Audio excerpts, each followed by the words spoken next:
పరిశుద్ధ గ్రంథం ఛానల్ వీక్షిస్తున్న ప్రతి ఒక్కరిని దేవుని పేరిట వందనాలు తెలియజేసుకుంటున్నాం.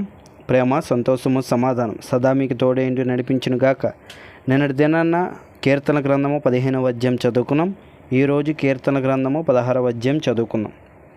దేవా, నీ శరణజొచ్చి ఉన్నాను, నన్ను కాపాడుము. నీవే ప్రభుడవు, నీకంటే నాకు క్షేమాధారం ఏదియూ లేదని యెహోవాతో నేను మనవి చేయుదును. నేను ఇలాగందును, భూమి మీదనున్న భక్తులే శ్రేష్ఠులు, వారు నాకు కేవలము ఇష్టులు. యెహోవాను విడిచి వేరొకని అనుసరించి వారికి శ్రమలు విస్తరించును. వారు అర్పించు రక్త పానీయార్పణములు నేను అర్పింపను, వారి పేర్లు నా పెదవులనెత్తను.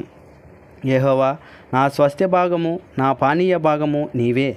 నా భాగమును కాపాడుచున్నావు. మనోహర స్థలములలో నాకు పాలు ప్రాప్తించును. శ్రేష్టమైన స్వాస్థ్యము నాకు కలిగెను. నాకు ఆలోచనకర్త అయిన యెహోవాను స్తుతించెదను. రాత్రి గడియలలో నా అంతరంద్రియము నాకు బోధించుచున్నది. సదాకాలము యెహోవా యందు నా గురి నిలుపుచున్నాను. ఆయన నా కుడిపార్శ్వమందు ఉన్నాడు గనుక నేను కదల్చబడను.